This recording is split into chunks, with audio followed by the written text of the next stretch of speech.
آداب، میں ہوں وسعت اللہ خان، میرے ساتھ ہیں شاہ زیب جیلانی اور زرار کھوڑو۔ حکومت پاکستان نے ایک بار پھر افغان پناہ گزینوں کی جو پاکستان میں قیام کی مدت ہے اس میں 1 سال کی توسیع کر دی ہے۔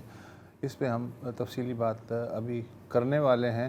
اس سے پہلے یہ خبر کہ جو دہشت گردی کی کارروائیاں ہیں اور جوابی کارروائیاں ہیں ان میں اچانک سے ہمیں محسوس ہو رہا ہے کہ اضافہ ہو گیا ہے۔ مثلاً اگر پچھلے 48 گھنٹوں کا شمار کیا جائے تو آج ضلع پشاور کے علاقے حسن خیل میں سیکیورٹی فورسز اور پولیس کے مشترکہ آپریشن میں ایک مطلوب دہشت گرد کمانڈر عبدالرحیم سمیت 3 دہشت گرد مارے گئے۔ ISPR کے مطابق کمانڈر رحیم کے سر پہ 60 لاکھ روپے کی انعامی رقم تھی۔ آج کے آپریشن میں پاک فوج کے 2 جوان محمد ادریس اور سپاہی بادام گل اور 2 پولیس والے پولیس انسپیکٹر تجمیر اور ASI محمد اکرم بھی شہید ہو گئے۔ گزشتہ روز جنوبی وزیرستان میں سیکورٹی فورسز پہ دہشت گردوں کے حملے میں پاک فوج کے 3 سپاہی شہید ہو گئے تھے۔ اس کے علاوہ گزشتہ روز ہی وزیرستان ضلع میں ایک جھڑپ کے دوران 2 دہشت گرد مارے گئے اور پاک فوج کے کپتان محمد اسامہ اپنے سپاہیوں کی قیادت کرتے ہوئے شہید ہو گئے تھے۔ گزشتہ ہفتے خیبر اور لکی مروت میں 2 آپریشنز کے دوران 9 دہشت گرد ہلاک ہوئے۔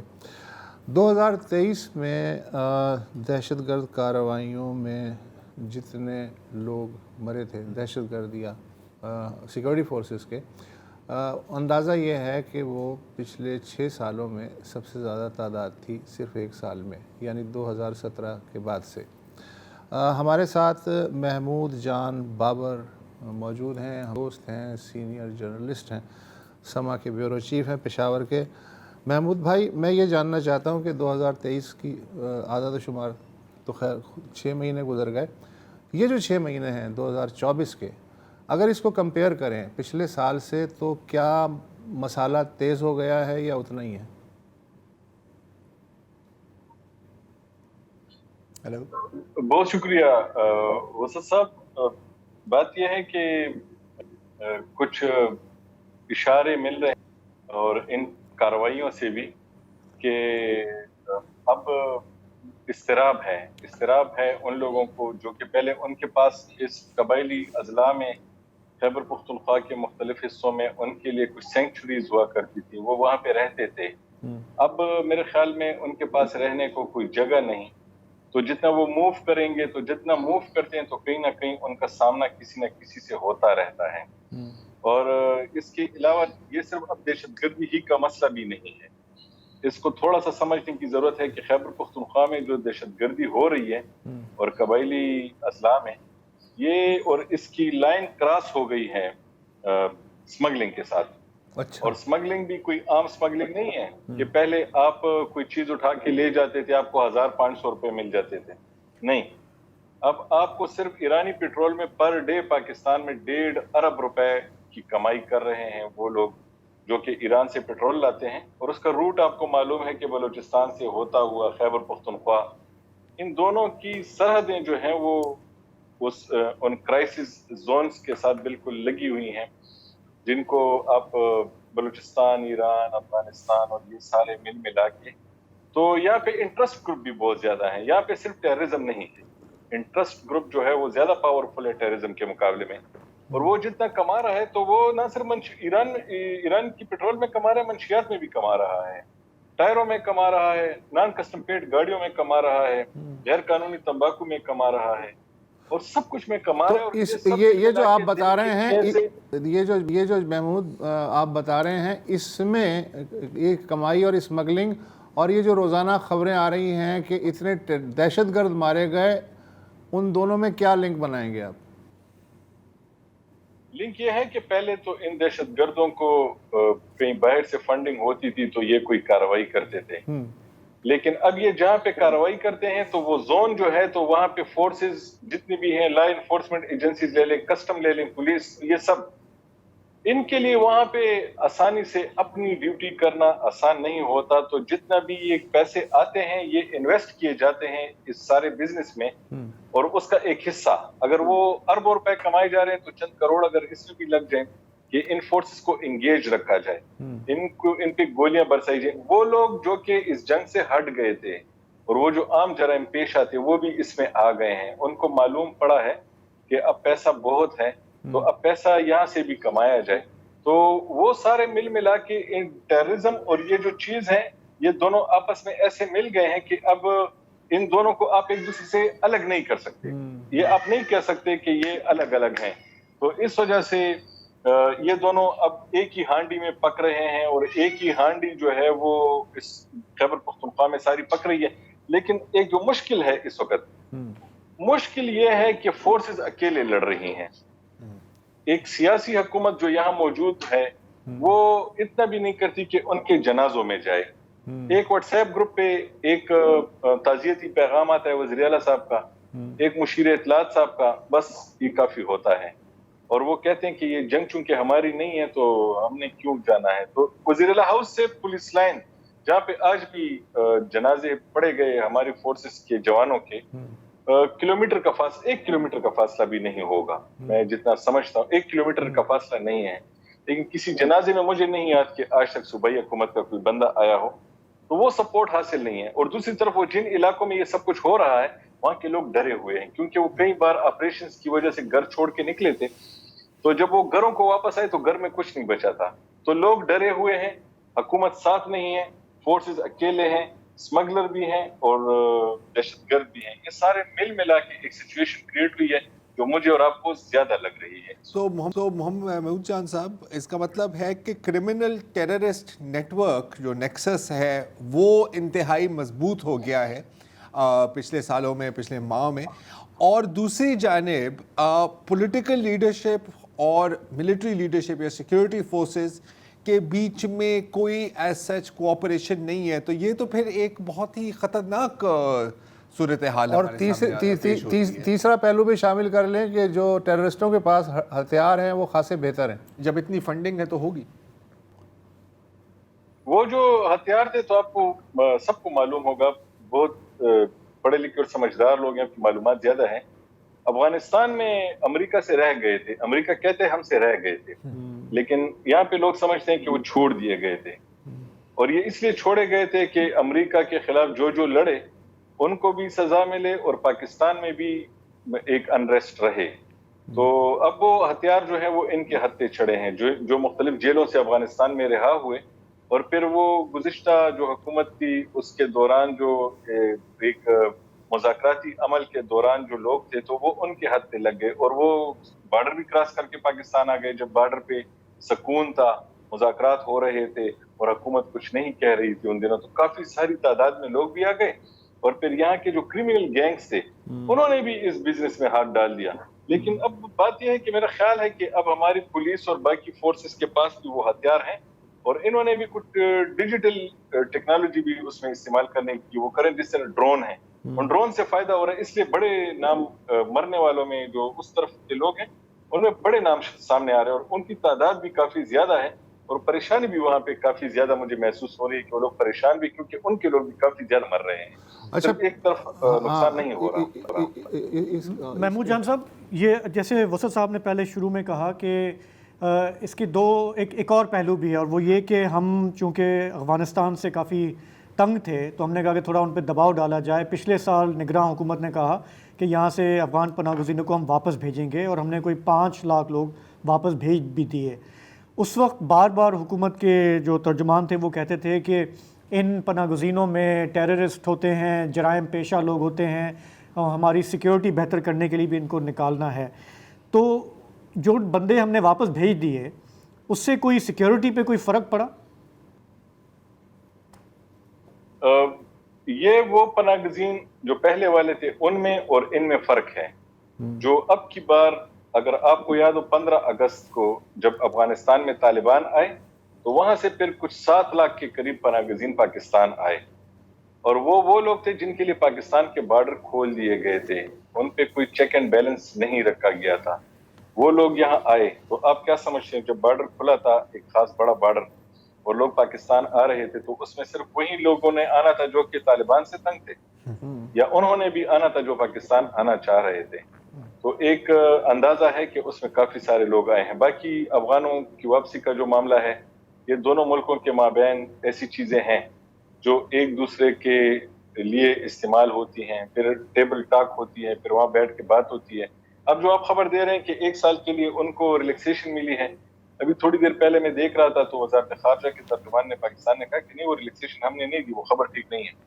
لیکن ابھی میری اطلاع کے مطابق وزیر خارجہ اور نائب وزیر اعظم اسحاق ڈار صاحب ایک وفد لے کے کابل جا رہے ہیں. میرا خیال ہے اس پہ بھی بات ہوگی اور یہ معاملہ بھی وہاں پہ حل ہو جائے گا. لیکن جس طریقے سے یہ بارڈر کھلا چھوڑا گیا، اس وقت جب طالبان کی وہاں پہ حکومت آئی تو اس نے بھی کافی شکوک و شبہات کو جنم دیا ہے. ایک تو مذاکرات کے دوران لوگ آئے، پھر اس میں بھی لوگ آئے.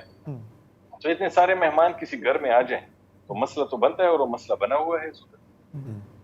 اچھا، اب کابل کی آپ نے بات کی تو ہم نے دیکھا ہے کہ کئی وفد گئے ہیں پاکستان سے، بلکہ ان کے لوگ بھی یہاں پر آئے ہیں، اور ہمیشہ کابل سے یہی گزارش کہیں یا ڈیمانڈ کہیں کہ آپ تحریک طالبان پاکستان کی سرپرستی نہ کریں، آپ ان کو سپورٹ نہ کریں، ان کو رول بیک کریں، بلکہ ابھی حال میں ہی بات ہو رہی تھی کہ آپ ان کو ری سیٹل کر دیں غزنی کی طرف. اس میں اب تک ہم نے کامیابی نہیں دیکھی. کیا آنے والے دنوں میں آپ کو لگتا ہے کہ یہاں پر کوئی تبدیلی آئے گی کابل کے رویے میں؟ تو کابل چاہے بھی تو یہ ممکن نہیں ہے. اس کی وجہ یہ ہے کہ جو لوگ یہاں سے گئے تھے امریکہ کے خلاف افغان طالبان کے ساتھ مل کے لڑنے کے لیے، تو پختونوں کا ایک نفسیاتی مسئلہ ہے. آپ اس کو کھانا کھلا دیں تو وہ اس وقت تک اسے چین نہیں آئے گا جب تک آپ کو کھانا نہ کھلا دیں. تو آپ تو ان کے ساتھ لڑے تھے وہاں پہ جا کے، ان کے خیال میں آپ نے ان کو آزادی دلانے میں کردار ادا کیا ہے. تو اب جب وہ پاکستان آنے والے اپنے ملک سے وہی رویہ رکھ رہے ہیں تو وہ بھی اسے اکیلا نہیں چھوڑ رہے ہیں. تو حکومت ان کی چاہے کچھ بھی کرے، لیکن وہ جو اسٹریٹ کا ان کا فائٹر ہے وہ آ رہا ہے پاکستان، اور وہ ٹی ٹی پی کے ساتھ بھی آ رہا ہے. وہ اپنا احسان چکانے کے لیے آ رہا ہے، اور وہ کوشش کر رہے کہ کسی طریقے سے وہ یہ ثابت کر دے کہ انہوں نے جو بھی ان کے ساتھ کیا تھا انہوں نے بھی ان کے ساتھ کیا. تو یہ جو ان کا ورکر، یہ جو فائٹر ہے، یہ جو بندوق بردار ہے کابل میں اور ارد گرد کے اضلاع میں جو کھڑا ہے اور پاکستان آتا رہتا ہے، اس پہ کنٹرول نہیں ہے وہاں کی گورنمنٹ کا. کیونکہ وہ لوگ کہتے ہیں کہ ہمیں سمجھ نہیں آ رہی کہ یہ ہمارے ساتھ ہمارے لیے لڑے تھے تو ہم ان کے ساتھ کیوں نہیں لڑیں گے ان کے لیے. تو ان کو ڈپلومیسی کی سمجھ نہیں آتی. ڈپلومیسی کی سمجھ صرف چند ان لوگوں کو آتی ہے جو کہ دوحہ کے مذاکرات میں انہوں نے حصہ لیا. میں افغانستان کے لوگوں کی بات کر رہا ہوں، اور ان کو صرف سمجھ آتی ہے کہ دنیا کے ساتھ آپ نے جو وعدہ کیا اس کو پورا کرنا ضروری ہے. لیکن ان کے فٹ سولجر کو یہ بات سمجھ نہیں آتی. اور ان کے علاوہ وہاں پہ ہر ملک کی تنظیمیں بھی اس وقت موجود ہیں، اور یہ رپورٹس موجود ہیں کہ القاعدہ کے لوگ بھی وہاں پہ ابھی کسی حد تک موجود ہیں. اسلامک موومنٹ ازبکستان کے لوگ بھی ہیں، جو چین کے جو ساتھ لڑنے والے لوگ ہیں وہ بھی ہیں، وہ سارے موجود ہیں. تو وہ سارے یہ ان کے دوست رہے وہاں پہ، وہ ان سب کو کیسے کنٹرول کر سکتے ہیں؟ جبکہ ان کا اپنے ملک میں بھی اس وقت پورا کنٹرول نہیں ہے، اور ان سے بھی کافی گلے شکوے ہیں لوگوں کے. تو وہ اپنے لوگوں کو کیسے منع کریں کہ وہ پاکستان نہ جائیں؟ تو ٹھیک ہے، خیال کہ بالکل صحیح ہے، بالکل صحیح ہے. بہت بہت بہت محمود جان صاحب شکریہ. تو یار یہ بہت اچھے طریقے سے بڑا کلیئر انالیسس، توقعات اپنی جو ہے نا یار مجھے تو بہت ساری نئی چیزیں بھی بہت کرمنل ملیٹنٹ نیکسس ماضی میں بھی ہم نے دیکھا ہے. اگر آپ کو یاد ہو، لشکر اسلام کا جو ایک کاروبار تھا وہ تھا کڈنیپنگ فار رینسم. لیکن جیسے کرائم اینڈ جہاد ساتھ ساتھ چلتا ہے، کرائم اینڈ ٹیررزم آپ دیکھیں، صرف یہاں کی بات نہیں ہے، آپ نارکو ٹیرر دیکھیں ساؤتھ امریکہ کا بھی، آپ کو دنیا بھر میں اس کے ایگزامپلس ملیں گے. بہرحال ایک وقفہ لیتے ہیں، وقفے کے بعد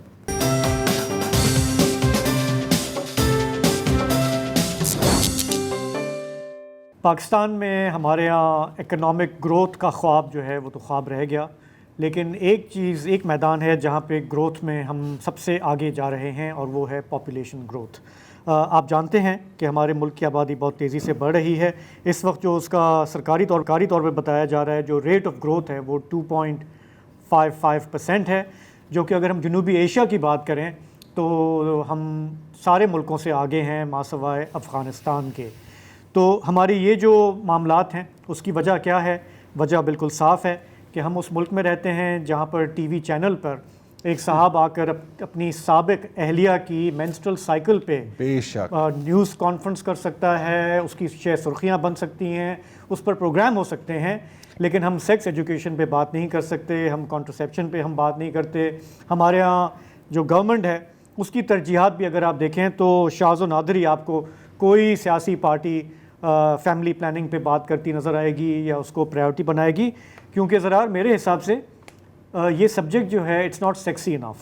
اگر یہ ہوتا اچھا لفظ تو استعمال شاید کیا آپ نے، تو شاید وہ اس کو توجہ دیتے، لیکن عام طور پہ پارٹیاں سمجھتی ہیں کہ جی اب اس پہ ہم بات کریں گے تو کون سے ہمیں ووٹ ملنے ہیں اس پہ، بلکہ ووٹ کم ہو جائیں گے.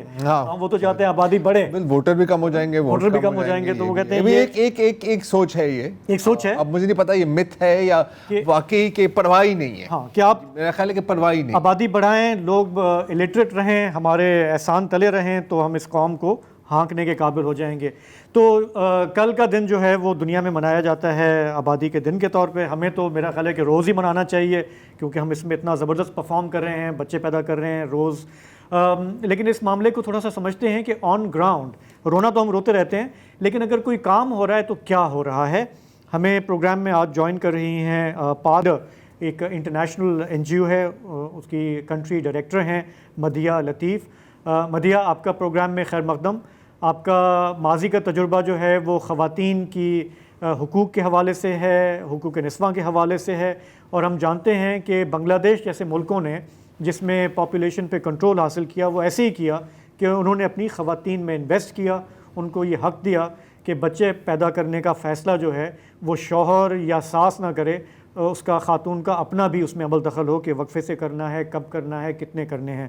تو اگر تھوڑا سا ہم مایوسیوں کی باتیں زیادہ کرتے ہیں، سب سے پہلا سوال میرا آپ سے یہ کہ اگر تھوڑا سا یہ ہم سے شیئر کر لیں کہ آپ نے جو کام کیا ہے، آپ کی تنظیم نے پاکستان کے مختلف علاقوں میں، کہیں پہ کوئی بہتری نظر آ رہی ہے، کہیں پہ رویے تبدیل ہو بھی رہے ہیں یا نہیں؟ السلام علیکم. پہلے تو بہت شکریہ آپ for bringing up such an important topic. میں تو زیادہ تر انہی چیزوں پہ ہم جب کام کرتے ہیں اور بات کرتے ہیں تو سب سے پہلے سب کا یہی شروع ہوتا ہے کہ پرابلمس کیا ہیں، پاپولیشن کیوں بڑھ رہی ہے، اور ہم اس کو ایک بہت آئسولیٹڈ ٹاپک کی طرح اس کو ٹریٹ کرتے ہیں. ہم we don't look at it from the lens کہ یہ بہت سارے ایسے کمپلیکس ہمارے ایشوز ہیں سوسائٹی میں، ہمارے پولیٹیکل ول میں، جس کی وجہ سے ہم بہتری کی طرف نہیں بڑھ رہے ہیں.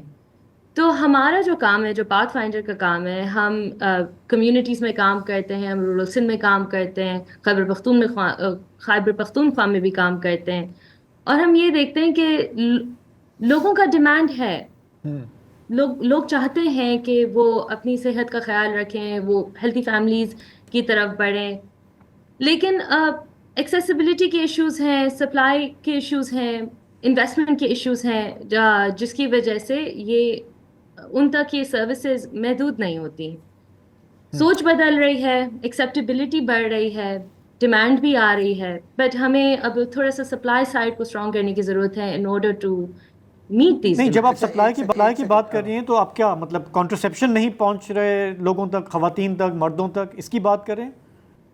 بالکل سپلائیز، یعنی کہ آپ کے جو فیملی پلاننگ کی سروسز ہیں وہ آپ کے ملٹی لیول فیسلٹیز کے تھرو یہ ہمیں ملتی ہیں، لیکن ہماری جو لیڈی ہیلتھ ورکرز ہیں جن کا سب سے اہم کام جو ہے وہ فیملی پلاننگ سروسز پرووائڈ کرنا ہے ہماری کمیونٹیز کو، وہ پوری طرح ہمارے ایریاز کو کور نہیں کرتی. کچھ ایشوز ایسے ہیں، ہیومن ریسورس کے ایشوز ہیں، پھر آن دی ادر اینڈ کہ ہماری کموڈیٹیز، ہماری پاپولیشن جتنی ہے اور جتنی ڈیمانڈ ہے اس طور پہ ہم وہ سپلائیز ہی ان تک پہنچا نہیں سکتے ہیں، یعنی کہ جو وقفے کی سپلائیز ہوتی ہیں، جو میتھڈز ہوتے ہیں. نہیں، آپ کہہ رہی ہیں ڈیمانڈ ہے، مطلب لوگ چاہتے ہیں کہ وہ کانٹرسیپشن یوز کریں، لیکن ہمارے پاس اویلیبلٹی نہیں ہے، سپلائی نہیں ہے، کیونکہ ہم ملک میں بناتے نہیں ہیں، ساری ہمیں امپورٹ کرنی پڑتی ہیں. بالکل. اچھا مدیہ صاحبہ، جی سوری آپ کی بات کاٹ رہا ہوں. جہاں تک آپ نے لیڈی ہیلتھ ورکرز کی بات کی تو ان کا اتنا قصور شاید نہیں ہے، کیونکہ لیڈی ہیلتھ ورکر پروگرام کو ایکسپینڈ ہی نہیں کیا گیا.